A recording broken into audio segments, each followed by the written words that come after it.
criticou muito André Mendonça, Operação Compliance Zero, mas sobrou até para o presidente do Supremo, o Edson Fachin, porque o Gilmar voltou a criticar a proposta do Código de Ética, justamente apresentado pelo presidente da Corte, e afirmou que houve um entusiasmo juvenil em torno do chamado Código de Ética proposto por Edson Fachin. Eu não tenho medo de código de ética coisa nenhuma, que se diga... Não, que ele possa calar os ministros nesse tipo de manifestação. Eu acho que terá que ser adaptado, porque houve um certo entusiasmo juvenil dizendo nós vamos ter um código de ética alemão. E aí eu até me dei a pachorra de comparar o texto do código alemão com a nossa legislação. E tem muitas coincidências. No momento que surgiu a denúncia contra Alexandre e contra Toffoli e debates disso, aquilo pareceu um aproveitamento para, inclusive, não discutir uma série de questões que nós temos no judiciário. Não era um bom momento, ministro, justamente, porque vamos colocar aqui, o ministro Alexandre Mônica, não é um bom momento, sabe por quê? Por uma razão simples, não se aprova nessas circunstâncias. A gente pode ter as ideias mais interessantes e elaboradas para as finalidades as mais diversas. Agora, se eu quero aprovar, eu preciso de unir o colegiado. Por que não discutir? Só porque eles estavam sendo... Não era justamente aquele o momento de se aprofundar essa discussão, quando você tem um ministro que tem muitos méritos reconhecidos por uma parte do Brasil, pelo menos, mas que tem uma mulher que fez um contrato... Mas não havia nenhuma proposta a propósito disto. Na verdade, era um tipo de cobertura de fumaça.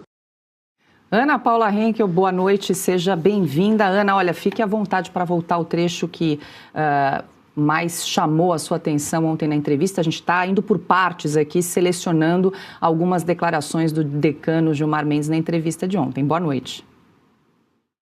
Boa noite, Paula, Marcília, Piotto, Cauti, boa noite à nossa audiência.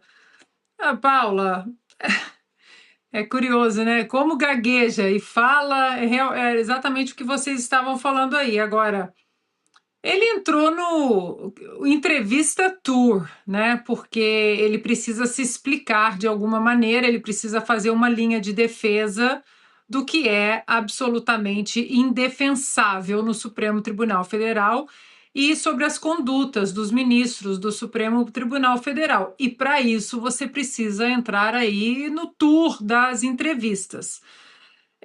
Isso mostra que a nova postura, a correta postura do ministro André Mendonça intimidou, sim, o ministro Gilmar Mendes. Intimidou.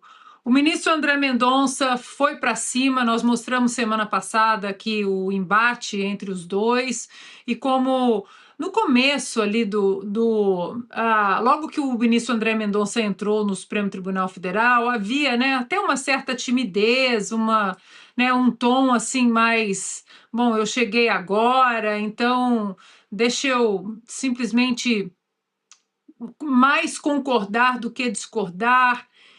E isso acabou. O André Mendonça, o ministro, não é mais... não há mais entusiasmo ou falas juvenis, né?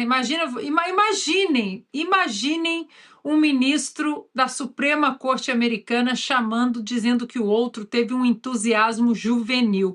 E eu cito, sim, a Suprema Corte Americana porque eles falam muito da Suprema Corte Americana. Os nossos ministros do Supremo Tribunal Federal vivem mencionando a Suprema Corte Americana, os juízes da Suprema Corte Americana.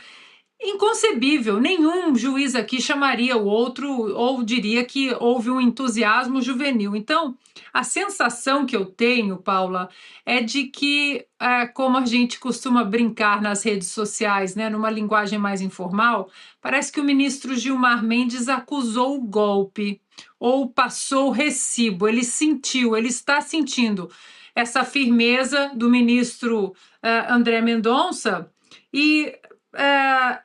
o que ele disse que não ia comentar sobre o caso Master, ele, muito pelo contrário, eu vi também a entrevista, Ele passou a entrevista inteira não apenas comentando o caso, mas fazendo a suposta defesa daqueles que supostamente estão envolvidos no caso. Para finalizar, Paula, ele diz que houve um aproveitamento, como se fosse, né, uma coisa sodada, um aproveitamento.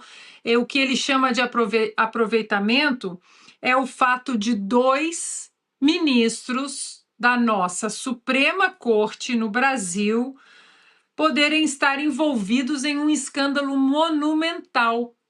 Ele diz que houve um aproveitamento para tentar empurrar o Código de Ética, porque imaginem vocês, 2 ministros do Supremo podem estar envolvidos no talvez o maior caso de corrupção da nossa história, até maior do que o Mensalão, até maior do que o Petrolão, mas tentar discutir um código de ética nesse momento de 2 ministros supostamente envolvidos nesse escândalo master, sem o perdão do trocadilho, isso foi um aproveitamento.